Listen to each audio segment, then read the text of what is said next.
The song Change on For Your Eyes Only is such a banger, bro. That first lyric, first of all, that light is crazy. That first lyric of, my intuition is telling me there'll be better days. It's like, I don't know, I feel like it's something you either have it or you don't. You either have like this like, yeah, I don't know, it's interesting the way he worded that. My intuition, because you always think about, oh, what's your intuition, what's your gut saying, what's your intuition saying. But this is more like, even more abstract than that, because usually you think about it in regards to day-to-day choices or bigger decisions. But this is like, it's like almost like my intuition has been this guiding North Star, this magnetic force, like almost like a black hole, out in the distant future. It's like this black hole that's just sucking me towards it. And it's like, there'll be better days, because it's like, and it's driving me along. It's like a, but it's like from a young age, like there's, even before I went through shit, like there was, my intuition was always telling me like, I want to be someone, and, well, of course, like I have value. I don't need like other, I'm someone in that way, but like I just had high aspirations of achievement or whatever I wanted in life. Like I knew I wanted to be different. There's things I wanted, and my intuition is constantly telling me there'll be better days. And that's not to say that the days I'm experiencing now. No, the days I'm having right now with me and this dog are the better days that I was praying for and crying for in the past.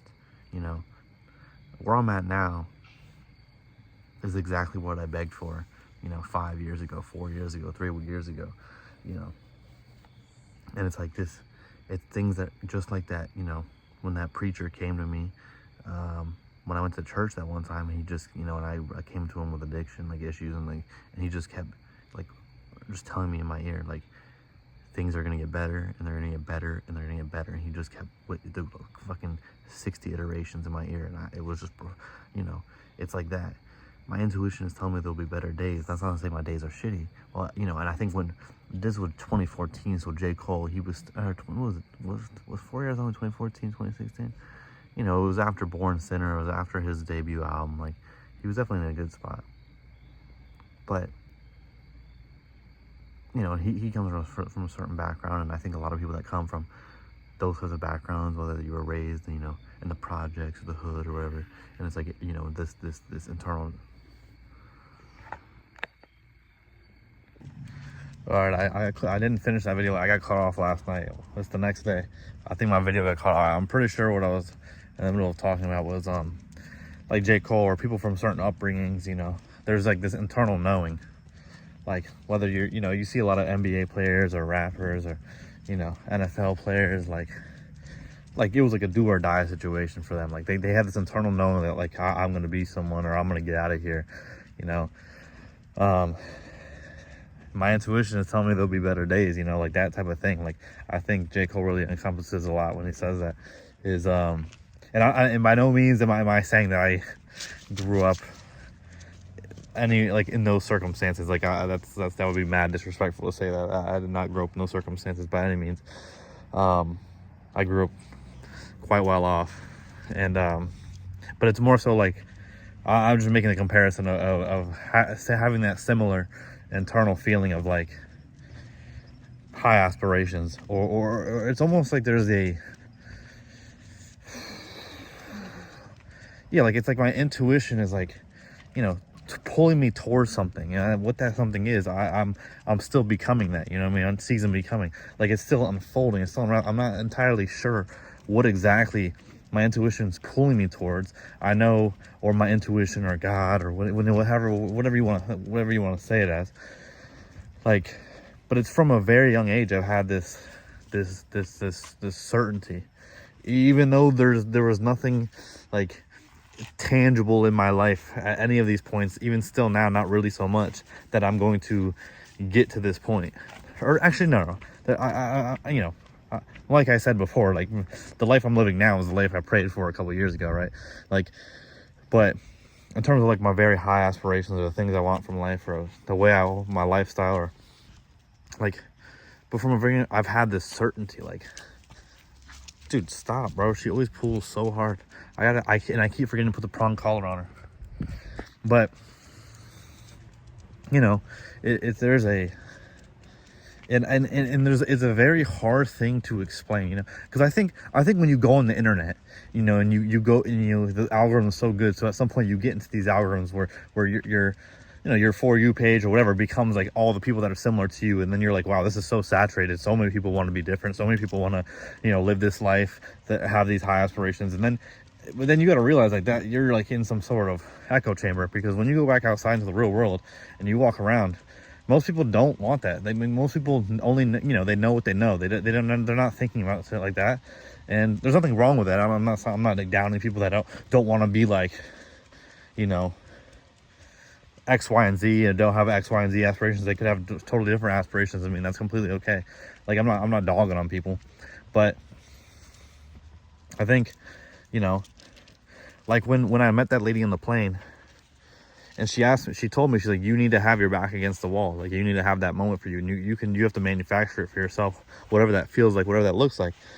And I told her, oh, I already have it. Like, you know, when I go to work and I'm at this job, and it's like a placeholder job for me. When I'm at this job and you know, we're having like celebrations for my coworkers, you know, 25-year anniversary, and like my dad's been at his job for 25 years, and you're just like, that scares me more than anything. And that's not dogging on people that live that life. Like the job provides financial security while they can, you know, hang out with their families in the meantime and do other things, and you know, like, there's nothing wrong with that. I'm not saying there's anything, but for me personally, like, it scares me. It's like, I'm gonna be in this little cubicle, and I'm gonna be stuck here forever? Like, there's no, like, that terrifies me. And like, also just like staying in the same spot for, once again, there's nothing wrong with it. I have a lot of coworkers that I'm in their hometown, they've never left. I know a lot of people that are in the hometown, they never left, and there's nothing wrong with that. Once again, I'm not saying there's anything wrong with that, but for me, that's terrifying. Like, there's nothing more, there's nothing that scares me more than that, because I know, because I was blessed from a young age to travel a lot, and my parents would always prioritize travel and vacation, and I've been all around the world and in the country, and it's like, you know, you want to explore. Like, I don't want to be in the same spot. But I see who lives in this big ass house now. They just got dropped off. And that big house that I showed you guys the other day. Hold on. But like when Julianne asked me, like, how do you know? Like, because she's like, I want to see proof of concept of like your desires, or like that you're gonna build this thing or this company, you're gonna do this thing or X, Y, and Z.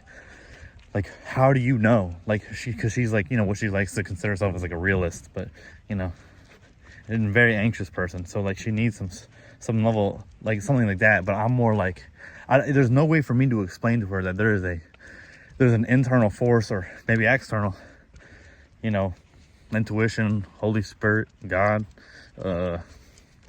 self-actualization, the shadow of self, or whatever it is, the unconscious, my future self, whatever it is.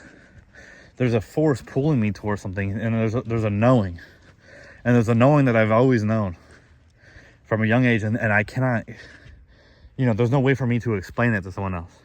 And the only people that understand what I'm talking about are other people that have that knowing as well, and they are very far and few between. I think Jamil's one of those people. But other than that, like, I don't have, you know, I don't, there's no one really else that I can explain that to. That my intuition is telling me there'll be better days, but my intuition is telling me, you know, and it's also not just my intuition. It's when I'm in alignment, which is a very weird thing to say when you think about it, because when you're like, oh, I'm in alignment or not in alignment, the only difference between those two things is like the belief that you are. You know, you're in alignment when you believe you're in alignment. Like, that's it. That's really it. And when I'm in that state when I believe I'm in alignment and I'm really centered, the world just becomes my oyster. Like, every person I talk to, every place I go, I almost get like, you know, validation that my intuition that's pushing me towards something is correct, and a validation that this knowing that I had from a young age, this knowing of high achievements, high success, and this life that I desire will happen, and it's already happening. It is happening in this very moment, and it's just a matter of time before, it's constantly unfolding. And so I think, like that lady I met in the plane, even the random people that I meet at the store that I talk to, or even random people that I meet at the football games I go to, like, I don't know. It's like, I'm not trying to get too woo-woo, Well, I'm a very woo-woo person, but I'm not trying to get too woo-woo for those that, having a hard time following along. But like at a certain point, I think in your spiritual journey, after you avoid the ego trap of this, after you get through the first trap of, the ego trap of your spiritual journey, and you really just like, start viewing things from up here. But not like, I'm not saying like I always view things from up there. I'm still in my flesh a lot of the times. I still get mad. I was mad yesterday, like the whole day. Like I'm not like some freaking freak of nature. And no matter how much, like, and I'm glad I understand that now. Like I'm not like, I'm very humble in that. Like I'm not a freak of nature. But I'm saying that at times, if I get into a state of when I'm ready to reflect, or or I'm in my center self, when I walk around and I interact with the world, it's almost like I can see, not like literally, but it's almost like I can see the threads between things, or I can see,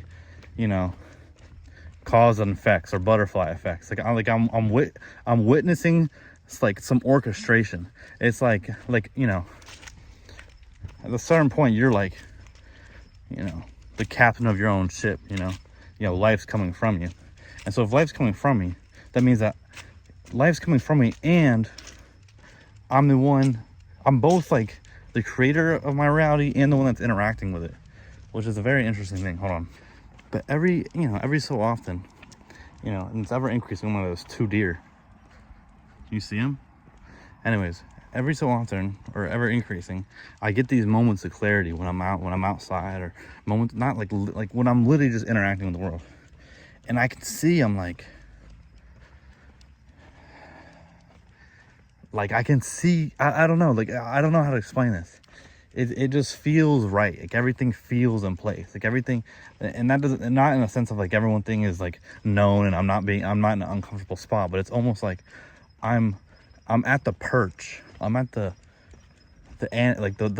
bird perch, or I'm like in Assassin's Creed overlooking the city, but the city is like my life. Like I'm at this perch where I'm like watching all the movement, and I'm seeing the fluid movement of the universe, or just like I'm seeing, okay, it's like I'm walking around, this is so hard for me to put into words. It's like I'm walking around and I see, oh, this thought pattern that I've been having for the last day has now manifested in real life. Like I'm angry about this one thing, and that thing just keeps reoccurring in my life. But it only keeps reoccurring because it's in my forefront, because I'm focused on, because I'm upset about it. And it's almost like when you're in meditation, you learn to, you let thoughts come, but you never attach yourself to it, and you let them pass. Because if you attach yourself to certain thoughts, they just keep repeating, and you'll see that if you get attached to outcomes, or if you get attached to certain, like, I don't know, like not behaviors, but like scenarios. If you get attached to certain scenarios that happen to you, or things that happen, like, and you get mad about it, or whatever, attached in any way, sad or whatever, that thing will keep repeating, and you'll keep seeing it. And I'm not gonna out nobody, like none of my friends, but I have a lot of friends like that are in the dating game, right? They're in the dating game, and for a while, every person they dated would result in the same exact outcome, right? It would be and they were almost dating the same archetype of person, but in different people. Like they were almost like, if they were, going on 5 dates with 5 different women, all the dates would, like, or let's just say they had, situationships with 5 different women over the course of a year, and like not at the same time, but like, different, staggered. They would end up all coming to the same conclusion, or like, to the same end, and the same issue would arise with all 4 of those women, you know. And you know, I think some men turn that and be like, oh, women are the same, but it's you are manifesting and interacting with the same women over and over again because you were stuck in some sort of like cycle within yourself. Because does that make sense? Like you're manifesting the same person, and you're only dating people of the same archetype for a reason, because they're gonna confirm and validate that women are X, Y, and Z, or everyone I date is you know, X way. But it's only because you're going after people that are gonna act that way. Does that make sense? It's like, you know, it's like if a dude, like, you see all these, like, a lot of these dudes, they go out to the club all the time, and then they go and they say, oh my God, all women want to do is go out and seek men's attention, and they dog on women who go out. And they're like, oh, and then they make a generalization that all women are this way. But it's like, well, yeah, if you go to the club to find a woman, you're gonna find a woman that likes to go to the club, right? Like the woman that you claim you're looking for is not like this, you know, more laid back or more like homebody is not gonna be outside. You're not gonna find them at the club, right? So you're looking in the wrong place. But I don't know what type of rant I'm on right now. I think I'm more so just trying to express that if you keep seeing the same things happen in your life over and over again, now obviously like I'm not gonna do some bean soup theory, like, you know, obviously there's fucked up shit that just happens, and I'm not talking about like famine or poverty or hunger. Well, hold on. Well, sometimes poverty is like this too, but it's the way the system's set up. I mean, the system's set up to keep poor people poor, right? And to keep poor people like spending their money on things that have no return. You know, like that's actually the point. Like, I mean, that's how they get you, and also making it incredibly hard for poor people to, you know, develop financial like literacy and develop, you know, assets and all that type of stuff. But whatever. I'm not talking about those people. I'm talking about just day to day. Like, if you're just walking around and you're just like, man, this shit keeps happening to me. Why does this shit keep happening to me? And I'm not just like in the way you interact with people, or maybe you keep getting fired from a job, or maybe you keep getting laid off, or maybe like, I don't know. Maybe you keep getting used. Maybe you're people pleasing too much, right? Whatever it is, you have to understand that you're creating that situation a lot of times. Like, whether unknowingly or knowingly. Like, maybe unknowingly, it's like you have this deep rooted, like, you know, belief that you're not lovable, and so you're gonna keep finding people that are gonna prove to you that you're not lovable. So then you could say, I'm like, you know, whatever it is.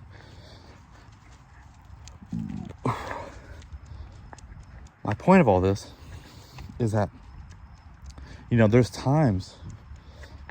I always come back. Like, I can go weeks, months, days without thinking about this shit, without reflecting. I could just be on my autopilot in life.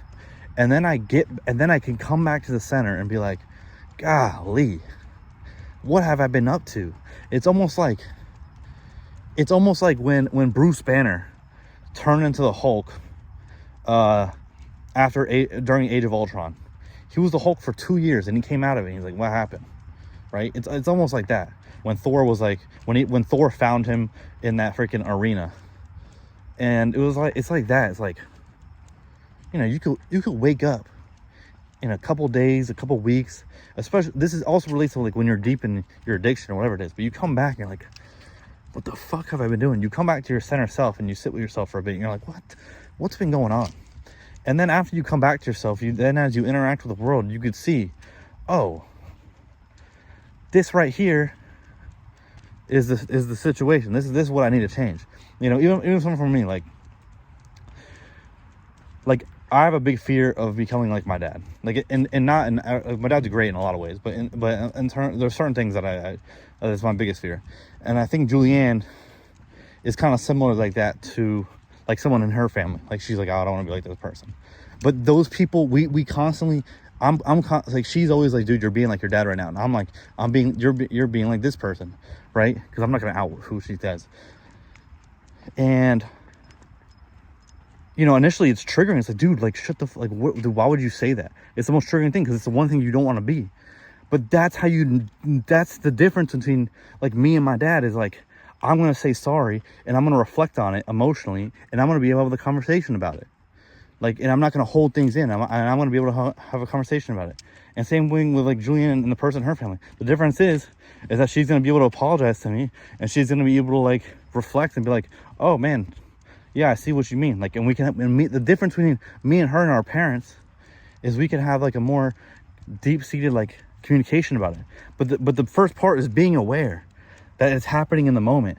Because, a lot of times your parents or, people, whoever raised you, like, they're going to come out. They're going to come out of you, right? Or old friends, like, they're going to come out of you. Like, and you got to be aware enough to see it. You're like, oh shit, I'm acting like this, that sentence I just said wasn't actually my own sentence. That was a sentence that was internalized by I internalized from my mother, my father, my grandparents, whatever it is, my friend, my best friend growing up, whatever it is. And to change is to first acknowledge it, and then remove yourself from the emotional state of it, like the shame of like, holy shit, I'm being like them right now, fuck me. Like, moving yourself from that and not shame yourself and be like, oh, this is the difference between me and them, is I'm aware of this right now, and now I'm going to give myself a different cognition. Now I'm going to communicate with my significant other. Now I'm going to change. And I think that's the thing, Yo, we're on a long tangent. This is crazy. I don't know where we're at. I'm kind of like lost right now. But it's like, being self-aware is a muscle you have to develop. And it's very hard. The first step of change is being aware of what the thing's happening. And it's very hard, especially in the moment. Like, in the moment. Last night I was mad. Me and Julian were bickering a lot yesterday. And there's days where we do that. And I was like... And then I brought it up, and we kind of had like emotional conversation about it, and she like got nervous. She's like, oh, well, you still love me? Like, and we got nervous about like, oh, does that mean we shouldn't be together? And I was like, no. I was like, that's the difference between, us and our families, is like, now we have like, okay, like we have this certain issue. Let's now focus on it. We can get, like, we're both like have the toolkit to work on it. And then let's go into couples therapy with this goal, and let's hash it out. Hold on. Getting back to the main point of the whole video, my intuition is telling me there'll be better days. It's like, if you have this internal certainty that you're gonna achieve X, Y, and Z goal, you gotta like realize that, you can achieve that goal, but the version of you that achieves that goal, how do they think? What do they do? How do they interact? If your goal is to have a significant other, it's like, are you a person that can can't have a significant other? Are you that person right now? And I think that's really the situation. It's like, you got to understand that we are the product of who raised us. And there's a lot of good lessons to take from those that raised you, of course, but if there's certain things, no one's perfect, and so there's always something that you want to there's always something to improve on. And there's always, like, each generation gets better, of course. Well, that sometimes that's not true. Sometimes the generation regresses, but each generation usually gets better and better. And I think there is someone in the generation that comes along and kind of gets rid of all of the generational trauma and removes it totally. And to be aware of how your trauma comes out, and how it comes out verbally, how it comes out whether it's self-deprecation, whether it's addiction, whether it's how you behave, how you treat others, whether it's levels of narcissism, whatever it is. Like, if you have this different aspiration and you want to move differently than your family does or whoever raised you, then you got to think differently too, and you have to identify differently. You have to identify yourself, not as a victim of something, or not as like a traumatized person, but as a healed person, a person that wants to move forward, as a person that is lovable. And yeah, I think I'm done yapping. I gotta be done. But guys, girls, gays, queers, they, them, these are any all, everyone, anyone. If you made it this far, I'm so sorry, because this was an absolute yapper. And yeah, I love you guys. We're at 76 subscribers, bro. We're gonna hit 100 before the end of the year, and that's gonna be the second Christmas miracle, maybe the third, because by next week I might have a second Christmas miracle. We'll see. But I love you all, and hey, go listen to Change by J. Cole, man. That is a beautiful ass song. I mean, go listen to Ville Mentality. Like, just go listen to the whole For Your Eyes Only. It's just a gorgeous album. Anyways, I love J. Cole. Toodaloo.